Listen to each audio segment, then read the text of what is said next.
This weekend, Catholics across Texas have been saying their final goodbyes to Pope Francis. Cathedrals, including some here in North Texas, hosting services of song and psalm of prayer, remembering the beloved pontiff and his legacy of humanity. But perhaps nowhere on earth was it more packed with the faithful mourning than in Rome today.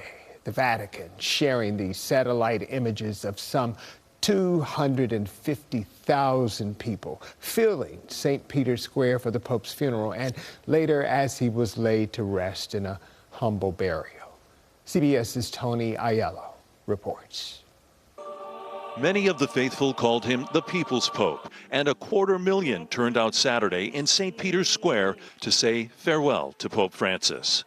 The funeral mass drew dozens of world leaders, with Francis's simple coffin at the center and a message that emphasized his service to the poor and marginalized. Oh, he's the most humblest person I've ever met, I've ever known. I mean, the simplicity and the way he shepherds all the people. Following the funeral, tens of thousands lined the route to see the Pope's coffin carried through the streets of Rome to St. Mary Major, where Francis chose to be buried. It's a church he came to pray in often. Onlookers were visibly moved. I have goosebumps. You're crying a little bit. Yes, I'm crying. This triggers like a lot of emotion. What was your feeling when the coffin of the Pope came by? Thankfulness and a big blessing for the world. Among the world's estimated 1.4 billion Catholics, many gathered at all hours to watch the funeral broadcast live, including in the Pope's native Argentina, which Francis never visited as Pope, but he's still revered there.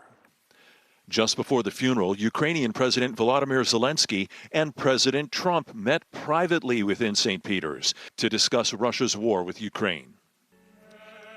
After saying goodbye to Francis, many Catholics now thinking about their next leader.